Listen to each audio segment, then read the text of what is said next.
Hello, everyone. Welcome. Hello, good afternoon.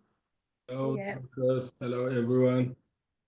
Yeah, so good to see all of you here today. How are you? So we'll just wait for a couple of minutes and then we will start after about 2 minutes after the hour so our colleagues can join. In the meantime, for those of you who could not travel to Science Week, greetings from the Science Week. It's going quite well. You are invited to join online for the accelerated breeding session tomorrow, which will be starting from 9 to 11 a.m. Nairobi time.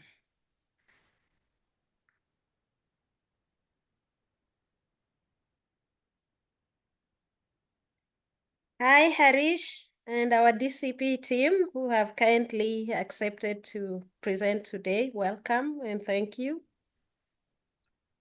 Thank you, Dorcas, for opportunity. Yeah. I know we're going back and forth on the dates, but thank you. We finally could Yeah, make thank you so I much. thought it might almost got canceled this week, but good to push it through. Yeah. So Harish and Tim will give another 3 minutes and then we can start as the other colleagues join.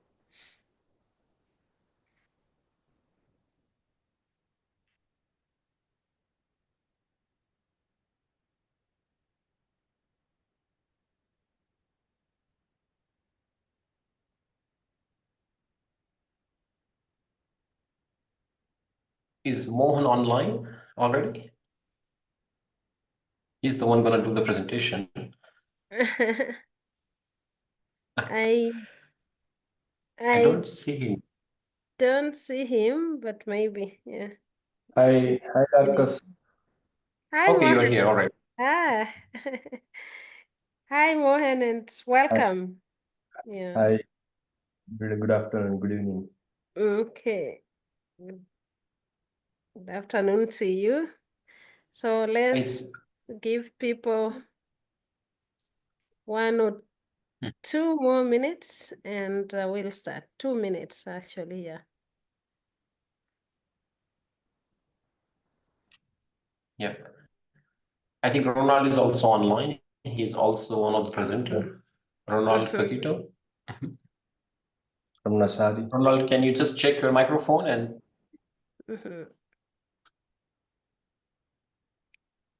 Ronald? Ronald, can you hear us?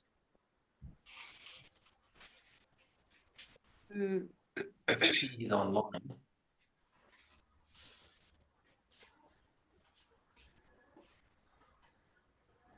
Okay. Hello everyone. Hi, Ronald. Hey, hi Mohan. Hi. Good. Pleased to meet you. So yeah, let's give another 1 minute for the colleagues who are still joining before we start.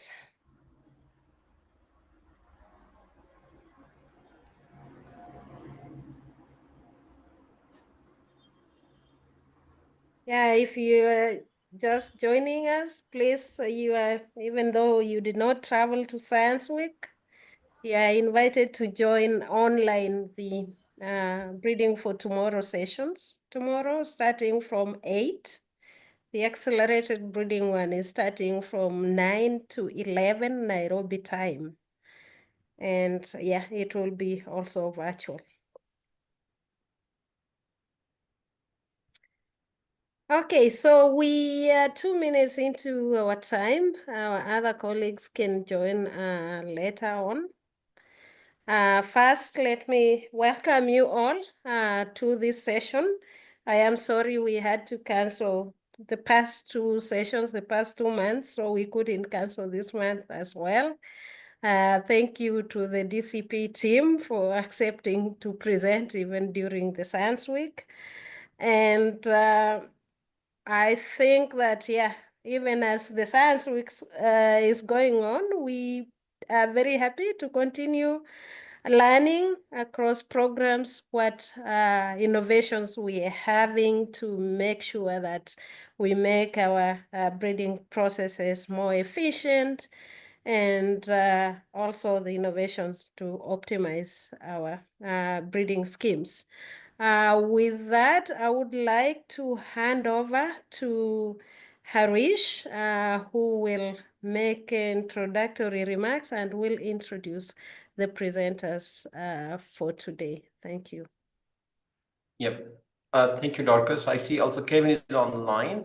Kevin, do you want to make any remarks? No, welcome everyone. Please go ahead, Harish and Mohan and colleagues. All right, thank you, Kevin. Mohan, you want to share the slide deck, please? Yes, Harish, I am sharing the slide deck. Yep. All right, thank you, Mohan, and put on the slideshow mode. I don't want to make sure we have time at the end for question and answer, so I'll quickly run through to the colleagues here what ADCIN is, and which is basically our crop improvement network, which is CGIAR's crop improvement network for Africa dryland crops. So, can you put a slideshow mode? Yeah, thank you.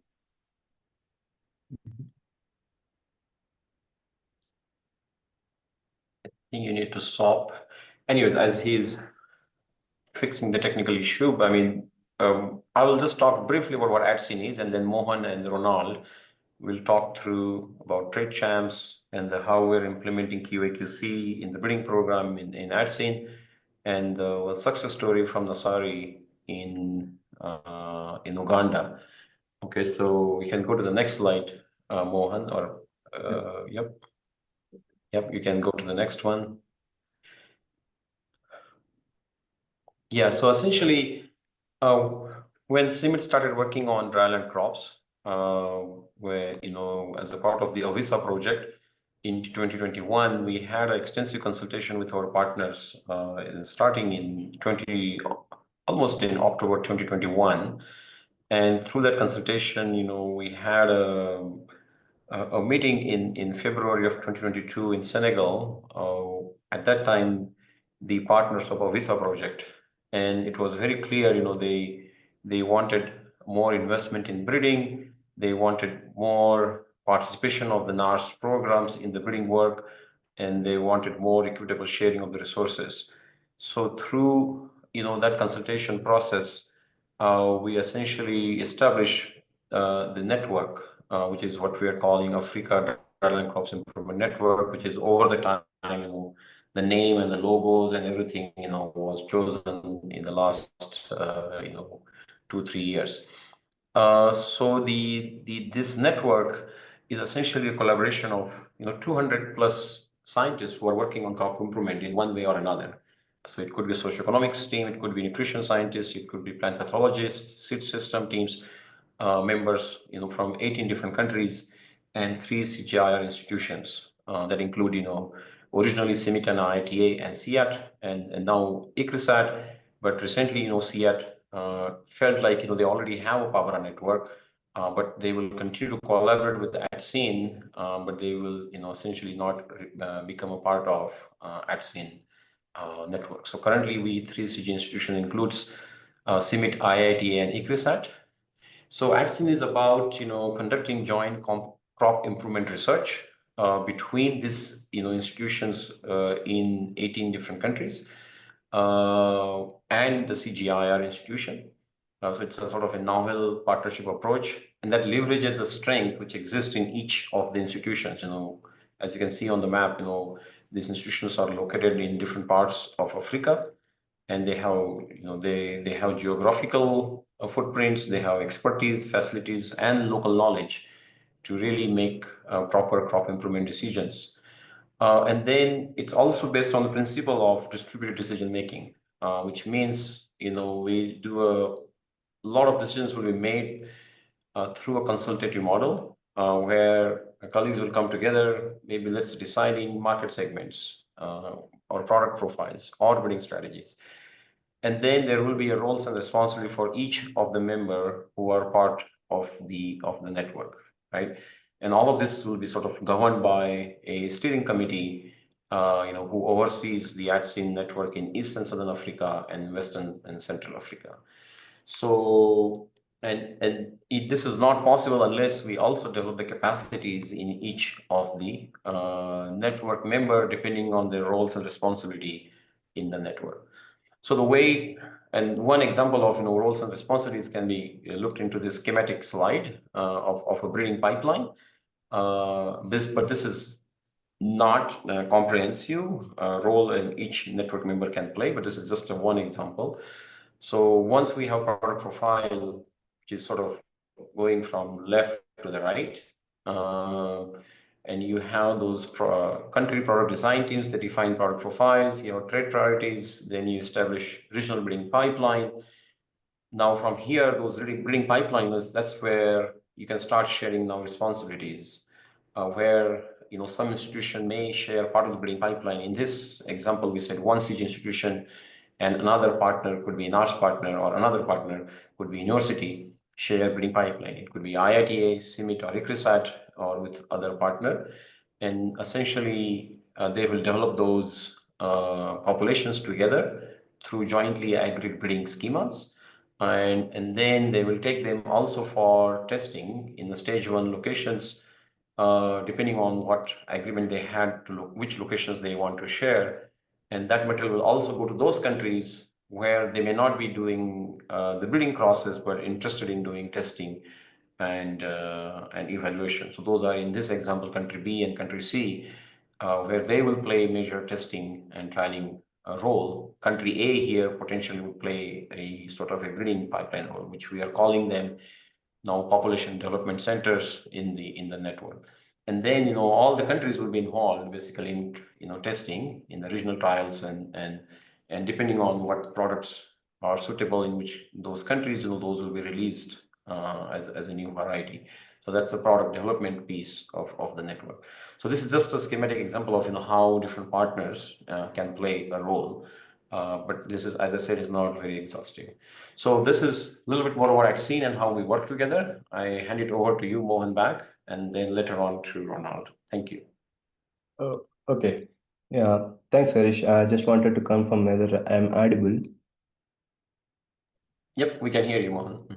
Okay. So thanks, Harish, for setting up the ADCIN, how we are working in ADCIN and all. And then now I am taking you all through how the marker applications are going on in ADCIN. Initially, after the formation of ADCIN, when we are discussing and interacting with the breeders, we noticed that there is a fragmented use and application of markers in the breeding pipelines. That means one we noticed that ad hoc use of markers for QAQC, fingerprinting, and parental QC and all. And then other we noticed is the minimal use of trait markers in deployment in the breeding pipelines. So to address these two challenges, we standardized the marker applications in two ways, which I am talking throughout this talk. One is institutionalizing the routine marker applications. The other one is strengthening the trait pipelines. So in institutional marker applications like F1 QAQC, parental QAQC, which is a routine aspect, and also the fingerprinting of the lines for the stage 1. And then we have this we have achieved by developing the RACI models to implement this as a routine application in the breeding pipelines. The another component is the trait discovery and deployment in the breeding pipelines. For this, we are talking about how we standardize it in formulating the trait champs, which we'll be discussing in the further slides. And then trait champs ensures the validation, deployment, and discovery into the breeding pipelines. So this is the overview of the today's discussion. Just I wanted to emphasize. And coming to the next slide, I just wanted to give an overview to tell about how the native trait discovery approach that we are following for the dryland crops in ADCIN.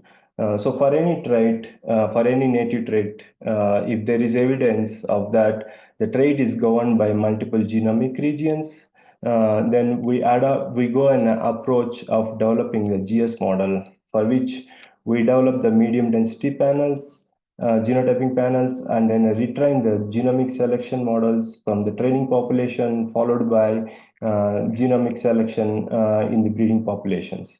So the traits that could be addressed with the genomic selection could be the complex traits like drought, heat, yield, where the heritability is very low.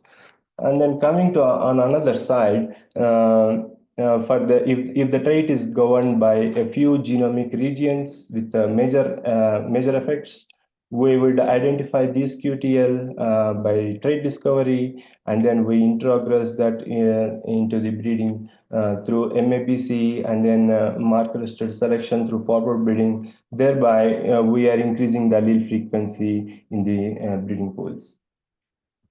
And then followed by and then coming to the crops and then traits that we work. Here are the dryland crops where we are working with sorghum, pearl millet, finger millet, groundnut, pigeon pea, and chickpea. So first three are cereals, and then followed by legumes.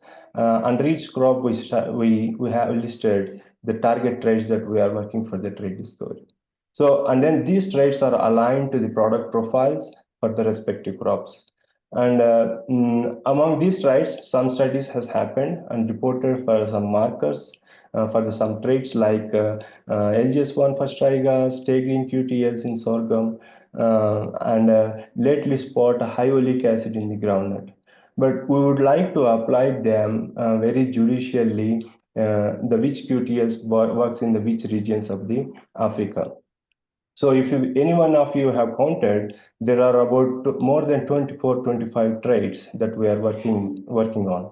So considering this number of traits in the DCP crops and working in the two regions and several countries with the partners, we need a lot of hands, collaborators, and expertise to address this many traits in the dryland crops. So in ADCIN, we found some partners who are expertised and as very skillful in these trades. So that's why we wanted to leverage their experience and expertises on those trades. And so by analyzing this, we found an approach to address by developing a concept called a trade champ, which this is the train champ model that we are standardized, and then we identified the trade champs for each priority trade who is going to conduct or coordinate the pre-breeding works in the region.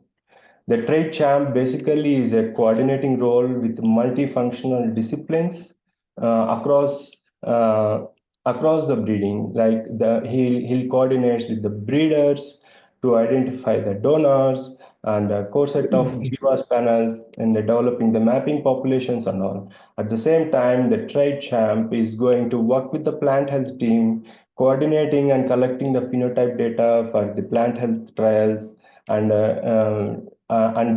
getting the data from the mapping populations and the stage 1 trials. At the same time, he works also with the geneticist in conducting the trait validations and trait discovery activities. And he also works with the data scientist in analyzing the trait mapping and conducting the GWAS and conducting the trait discovery experiments with the data scientist. Similarly, Trait Champs also collaborates in the upstream research packages with the universities and then institutes where there is upstream research going on to have the novel variations with the wild relatives, wild introgression lines, and then the trait packages will be deployed into the breeding pipelines. And then anyone can ask, why do we require a trait champ? So these are the listed reasons why we require the trait champ in the ADCIN.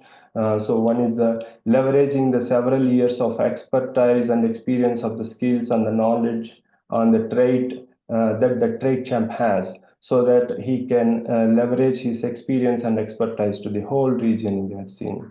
And then combining the individual efforts into a big regional effort. So trade champ will coordinate all the individual efforts that is happening in different parts of the globe, and then will combine and then bring it into one effort to the region.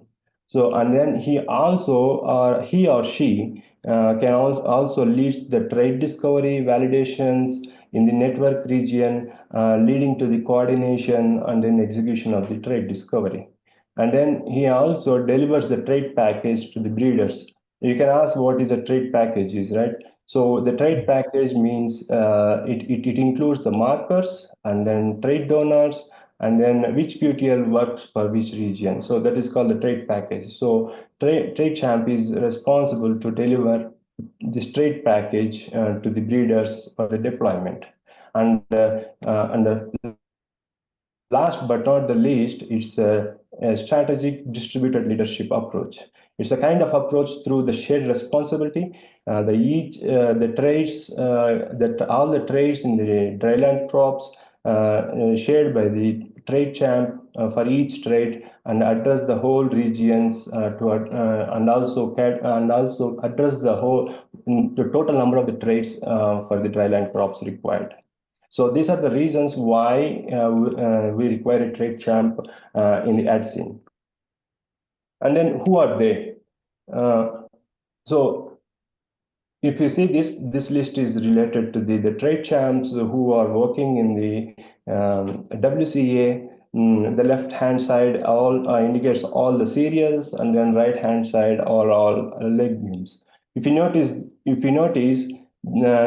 can observe that the trade champs are working across the partner institutes like INERA, SARI, ISRA, and all. So it means that we are leveraging the expertise from the several institutes, and this is related to the WCA, West Central Africa, and then coming to the ESA. Here are the list of the trade champs who are working on the different trades in the ESA. So this in ESA also it cut across the institutes, and then if we notice that we identify these trade champs not based upon their expertise. It is not necessarily a breeder. It is not necessarily a geneticist. It can be a pathologist, and who has more experience upon that trait. If you see the example of Elizabeth in the WCA, she's a pathologist, but she's still a trade champ because she has a lot of experience on the downy mildew and the pearl millet. So this is how we identified the trade champs in the region to leverage their expertise in the trade discovery in the deployment. So where we are, what is the current status is now we have the trade champs for all the top priority trades, and then we have already with the trade champs we have already started and market deployments that we are discussing in coming slides. In addition to that, we are planning for the capacity development, capacity building for all these trade champs in related to these areas. The leadership training, because since the trade champ has an execution in the coordinating, executing the trade discovery activities in coordinating across the network, we are planning to give the leadership trainings at the same, and then similarly, many of the partners have demanded to analyze and interpret the genotype data.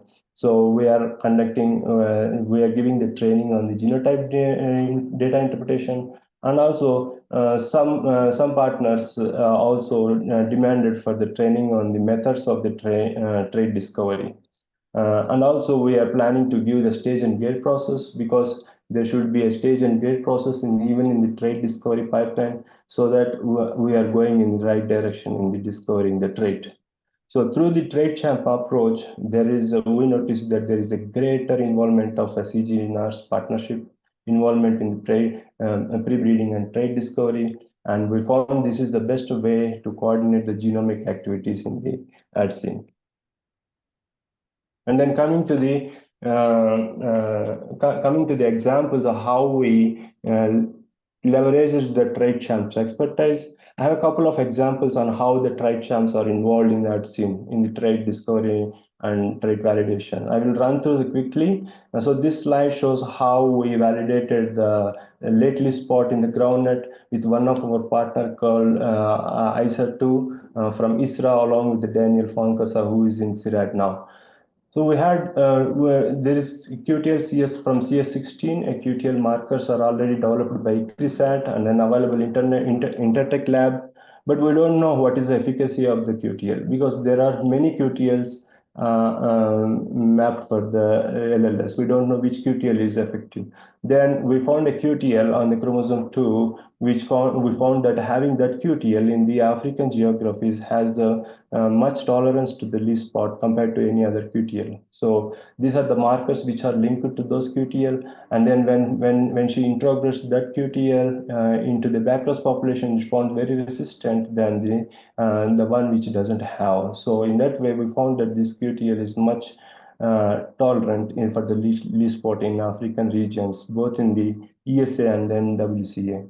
And then when we found those frequencies, we found that 5 to 8% of 8% respectively in our CGIAR breeding pipelines.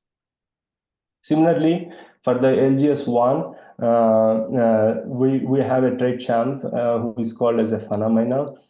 She validated the LGS1 in sorghum in one of the population developed from the Motamaradi and SRN39. She worked with CSU, Colorado State University, where she has taken the help of her CSU colleagues in developing the markers which is specific to SRN39 locus. When she introgressed that, she found that the QTL introgressed with the SRN39 specific LGS1 into Motamaradi populations has a high survival rate when introgressed this QTL into the susceptible line, which is Motamaradi. And then coming to the trait discovery piece, so this is a slide which shows about the trait discovery work that's going on Striga with one of our collaborators from the Kenyatta University, Stephen Runo. Now we are developing the strategies for the pre-breeding. Again, this whole work will be carried out by another trait champ from the Ethiopia EAR, who is called as Tokuma. And then so in this one we are taking the expertise of the Stephen Runo, who has already developed the Rhizotron facility and then histological experiment that identifies the post emergence resistance in the striga. So to combat the striga, we need resistance from the both pre-emergence and post-emergence. So not only one type of resistance. So we're collaborating with the Stephen Runo, and then Tokuma is coordinating the whole.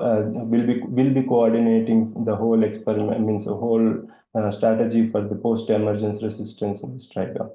So so this is how these are the couple of examples that we are co-implementing the discovery and pre-breeding activities for the traits.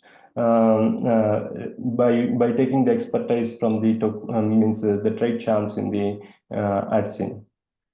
And now we are switching the gears from the trait champs and trait discovery to routine marker QAQC implementation, how we have done it in the ADCIN.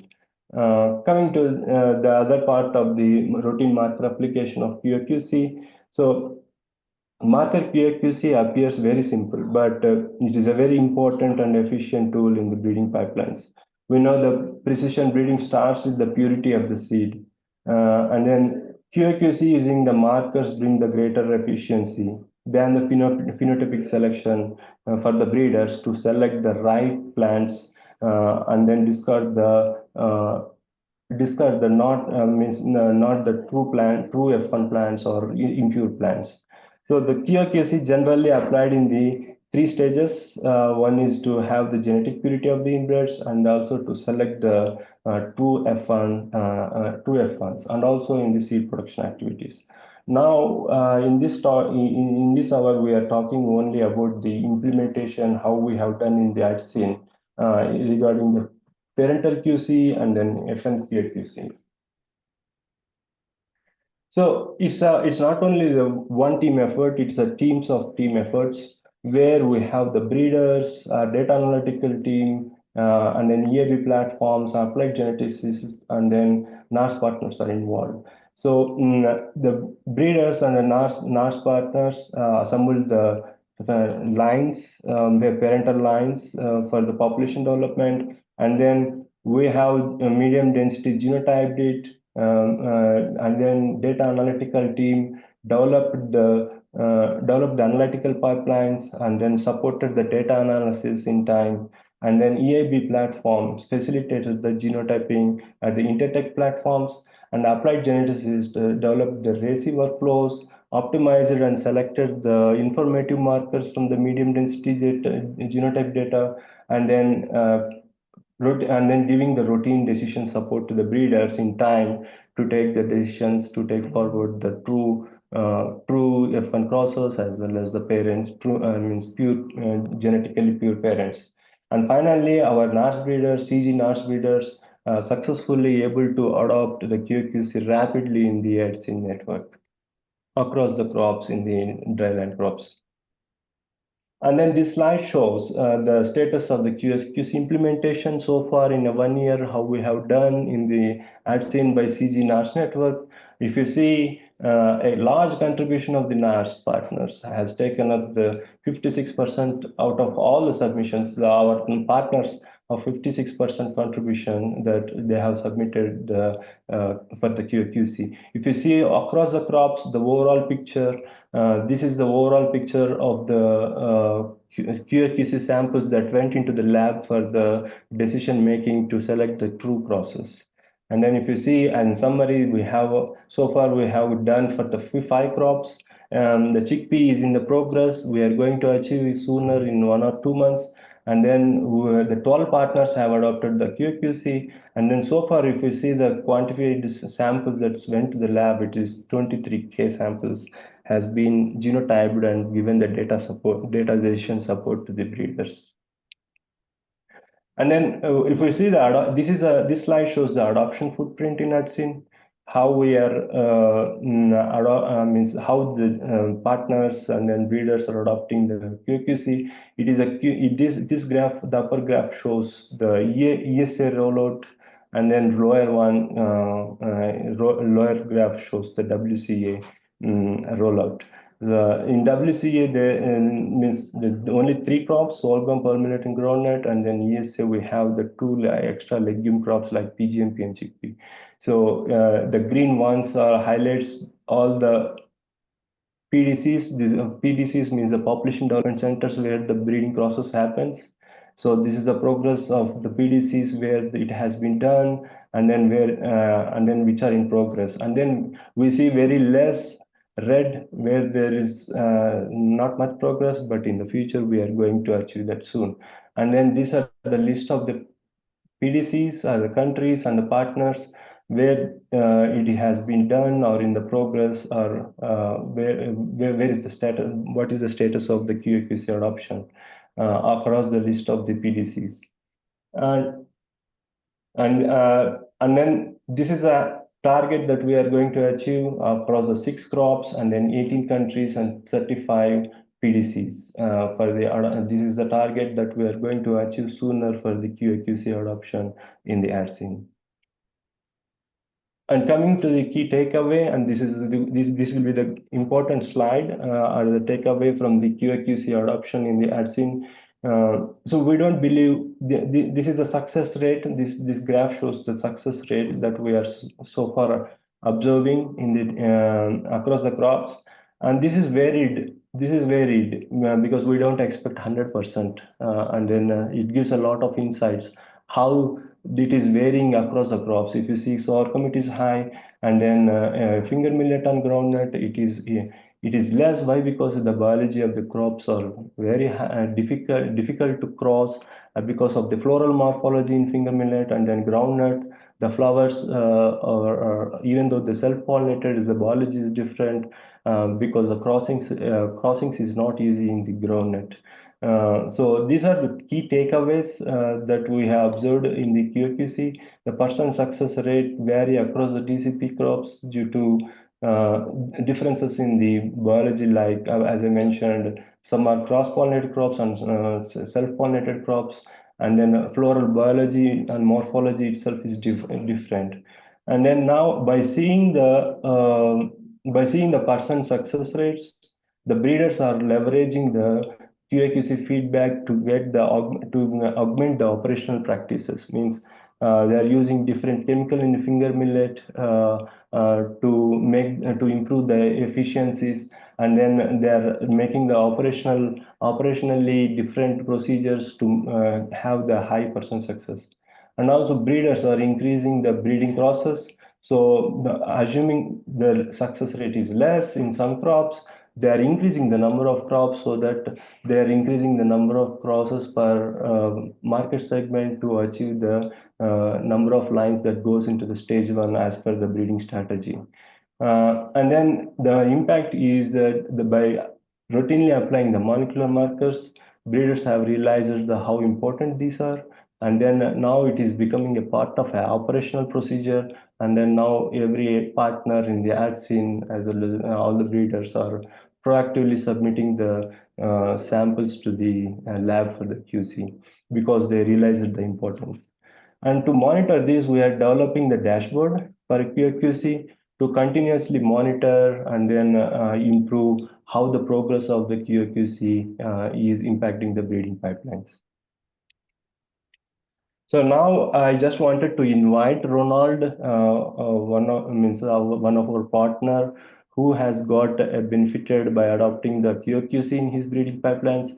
And I request Ronald from Nasari to give his insights, how he's succeeded and benefited by applying the marker QAQC in the span of time. So Ronald, can you please take over?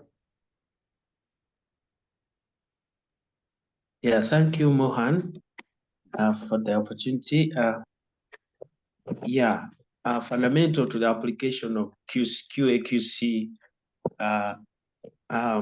a system in our breeding is the practice of applying the right protocol. Well, because it was an ad hoc activity, our system, we never used to have a good way of handling samples, because it was just an activity we would do once in a while, and we would have challenges with some of the results, as you can see in the chart. And we would achieve very poor SNP clustering because it is not something that we're doing on a routine basis. But after training and following good practices, especially transforming from ad hoc activity to a more routine activity, we are able to apply the standard parenting procedures, and some of this has helped us to achieve better results. Thanks.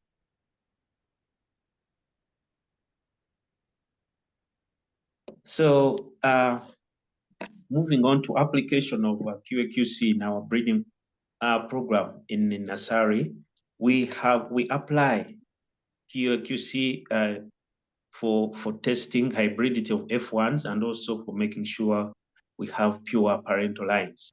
We came a long way.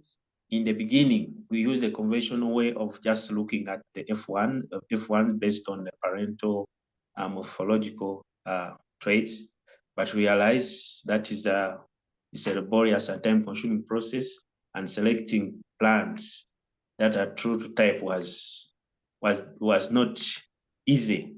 So it was such an inefficient way of doing things. Our first application, our first attempt to apply the F1 QAQC, we achieved a success rate in the F1 of about 50%, as you can see in the graphic there. The second year, we transformed from the 50 to about to 87%. And that shows how we have tried to improve our system to be able to achieve this kind of success. And that also is reflected in the parental lines that we use for our process. That if you look at the parental lines are very pure. That translates also in the quality of F1 lines. So in a nutshell, we find the molecular markers of QAQC as a more precise and efficient way of selection compared to the conventional way. And through applying the QAQC, we are able to maintain high level of genetic purity in the breeding. And that is really something good that we appreciate from this CGIAR network. Okay. Can we move on? Yeah. Yeah, thank you, Ronald. Yeah, thanks, Mohan. Yeah, thank you, Ronald, for sharing that insight. Yeah, actually, if you see this slide, Ronald got the 50% of success rate in the first year, but his consistent way of practicing a good operation practices in the breeding operations, and then by efficiently using he has done the parental QC, and then by modifying some operational procedures, he could able to succeed and brought it up to 87%. And then this is a true real success story, how efficient the molecular marker tools in deploying it in the breeding pipelines. Thanks, Ronald. Okay, in summary, actually, just wanted to end up the presentation, and then I'll leave it to the discussions and the questions and comments. The takeaway from the presentation is for the trade discovery, the trade champs leads and ensure all the trade validations, deployment, and discoveries that are co-owned across the CGIAR network. And trade champs accelerate the translation of the upstream discoveries for the trades into and deploying that into the downstream breeding gains. So now means that no more ad hoc mark registered QAQC now. Now it became a routine for all the partners and then breeders as an operational tool in the breedings to ensure the QAQC in the breeding pipelines to ensure the genetic purity. So collectively, we are progressing to accelerate the genetic gain for deriving the better varieties sooner in the dryland crops. So with this, I just wanted to give it back to Dorcas and moderating the question session and the comments. If there is anything, okay, hand over to Dorcas. And thank you for listening. Yeah, thank you very much, Mohan and team, for the nice presentation. This is showcasing, several things, points of taking home. The first one, of course, and the most important one is how roles can be shared within a network, leveraging on each partner's capacity and making everyone actually being part of the CGIAR NARES breeding network. So congratulations for the ADCIN. The other point I've taken from the team that is important also that we have been talking about is, of course, trade discovery and deployment need to be aligned with the target product profiles. That point was made clear also from this presentation, but also the strategy for the different trade architecture in trade discovery and deployment, whether it's a polygenic trade or it's a simple trade. You need to think well about the strategy for trade discovery and deployment. And so I would like to open the floor now for discussion. And please go ahead, raise your hand if you have any question for the team.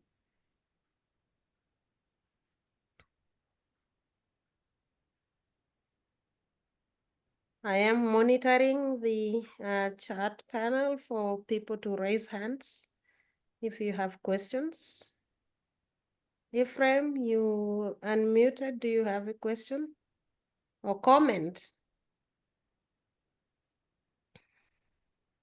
No, I don't have any comment. Maybe it is coincidence. Okay, thank you. So Douglas, I Yes, hope God will, please. Okay, thank you very much. Thanks the team for the nice presentation. So I think I have a small concern which has to do with the sustainability.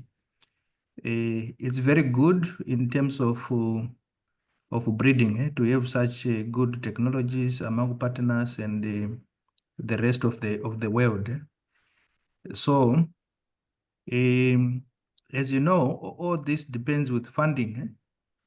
So I don't know, especially now and going forward, whether the whole team is going to manage to do the marker-assisted breeding, to do the QAQC in all their populations. Because what I saw also was a comment to say, as a network, we agreed that all populations should only advance after QAQC.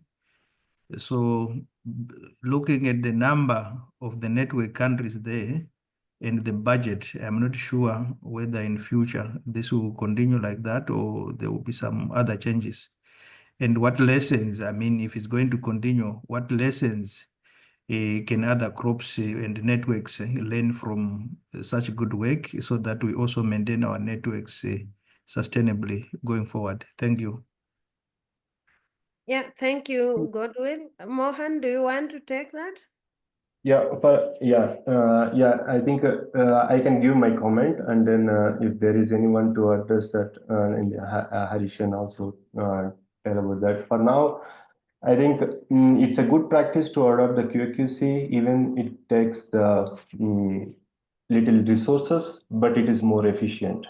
It means if we offer the genotyping your populations to select your true process through the marker tools for the genotyping, and then that will be a good practice to do. And then the funding for now, I think in ADCIN, CIMIT is taking, means we are submitting the NARES partners because we are working as a CG NARES partners network, and then we are taking care of the submissions and then genotyping cost. I think for now the funds are funds are available for the QAQC and then genotyping and all. And then going forward, I think and NARES partners also should able to raise the funds and submit the projects for the genotyping because it's an efficient tool that brings a lot of change in the breeding pipelines. Yeah. Yeah, so I can quickly jump in if it's okay. Yes, is that okay? Yeah, yeah. please. So I think Mohan addressed it partly, and I think just to add, I mean, I think I would argue it's a resource allocation issue from my perspective. If I have resources to only do 10 populations in the whole network, I would just make sure all of those 10 are true F1 and those are segregating. There are meiotic combinations in them, as opposed to just advancing material. I think you saw one slide where the range was quite high in crop even like sorghum, and in some crops the range was quite low. So my second argument would be eventually we'll actually save the resources by not sending the material which is not truly segregating in your breeding pipelines.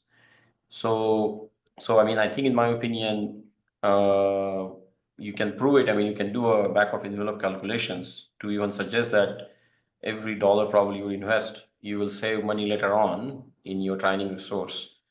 And even if you have less resources, I think to me, need to be prioritized as a resource allocation issue as opposed to taking it away, from QAQC and putting it somewhere else. So I mean, and those discussion each of the crop network and the crop breeding team needs to have, based on the funding available to them.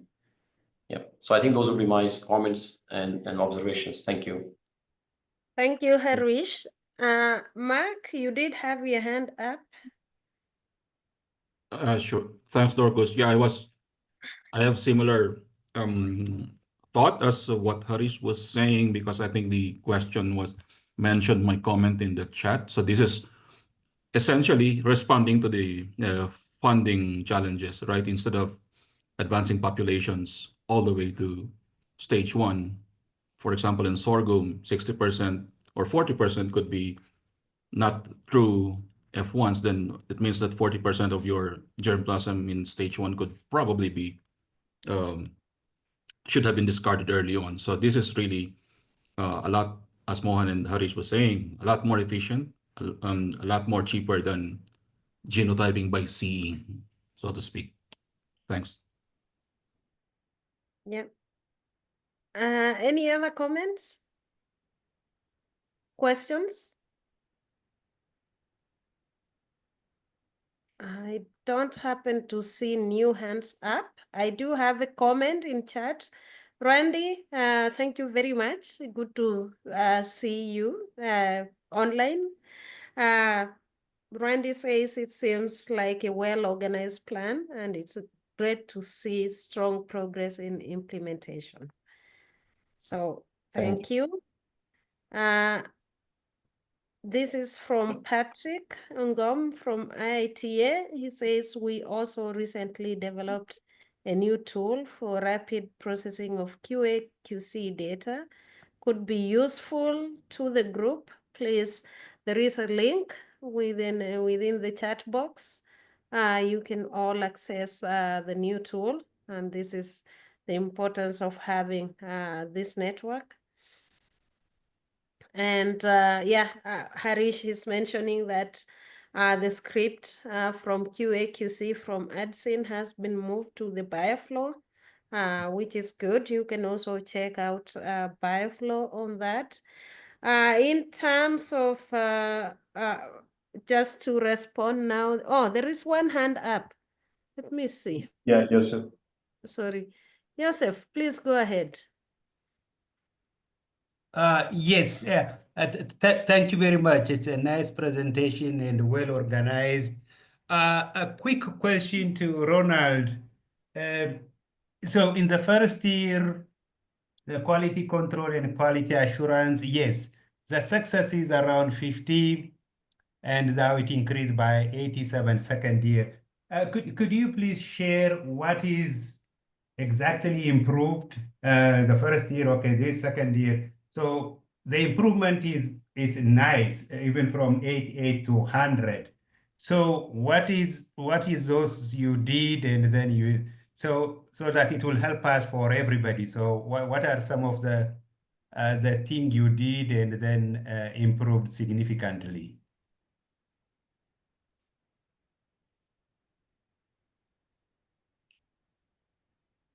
Yeah, Ronald, you're there?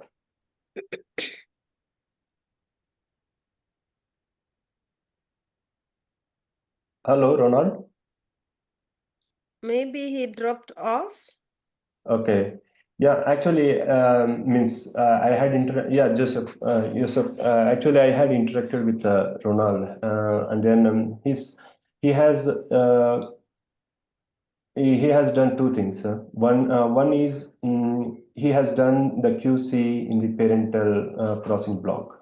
When he's taking up the crossings, the first year he could not achieve the 50% because the parents are having some impurities, and thereby his crossing percentage was not as expected. And then he has done the parental QC when it is in the crossing block, and then he has chosen the right plants to make the crosses, and then that's one of the factors that has improved his crossing percentage.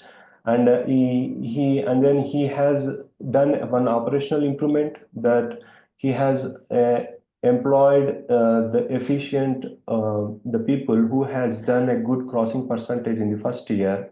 He has taken only those people who has put the crossing percentage in those crosses, and then he employed in the second year totally to those to those technicians, and then those technicians only taken care for the second year of crossings. And he has given the improvement to the other people who are assisting them, and then thereby his crossing percentage got improved. I think those are the points that I came to know from Ronald when I interacted how this difference has come. I think maybe Ronald might be having some other insights and then answers. I think if he come back, then I think he can able to answer that. Yeah, thank you very much. Thank you. Thank you, Yosef. Thank you, Mohan. Do we have any other comments from the audience? Mark? Thanks, Dorcas. Yeah, Harish discussed with us that we're gonna take a data-driven approach. Probably we're not gonna do F1QC in the future a lot, depending on the progress on how we are obtaining 100% success or even 99% success. So we're gonna take a data-driven approach. Maybe we could probably move to just sampling, a statistical sampling of our process, just to, this can really also further save the resources. Harish, could you also expound if you have? Yeah, so I think thanks, Mark. So basically, I think it goes back to also previous question, and that's a good point you brought this, Mark. Previous question around, how effective and how sustainable this approach is. I think one thing we're going to do, I think Mohan mentioned on his slide, we're going to monitor this over multiple years, multiple seasons. And then we'll see that if for example, parental QAQC has improved. I mean, in case of Ronald, it was quite a success rapidly. But again, we need to monitor for a couple more seasons, even with Ronald, and make sure, the operational practices are yielding the parental QAQC the way it should be. And as Mark mentioned, in going forward, not be an every season QAQC for parents. It will be more monitoring, random sampling, and checking, if I have 100 parents shown, maybe just take a random sample of 10 of those or 20 of those and see whether it's the case, as opposed to doing for all of the 100 parents. So that's one way to reduce the cost and making sure you are still on track and your protocols, SOPs are still helping you maintain that purity. In case of F1 QAQC, it's a bit tricky to reach, because in some crops we will never reach 100%, we know for sure. I mean, it's going to be next to impossible in some crops. And so in those cases, we still have to maintain and do a QAQC more rigorously. But in some crops like sorghum and millet, the numbers would, quickly jump very, very high. And at that point, it would no longer make sense if you do, again, cost benefit analysis to continue to do F1 QAQC at this rate. The other way we are thinking is maybe reduce the number of samples we do per F1, because in some crops, even if you have one plant, you can get 200 seeds, and that's enough to maintain population size. We will also use the data to tell us that should we sample 6 plants, or just if we sample 3 plants in sorghum, and if your success rate is 90%, quite likely you're going to get at least 1 plant which is true F1. So I think those are, but that requires multiple year of data, multiple year of monitoring, and then making those decisions. So that allows you to, optimize your resource use, basically as you go. Yeah, but I think that requires, making sure the dashboard is there. You're looking at it, you're asking these questions, and you're making decisions together with the breeding team.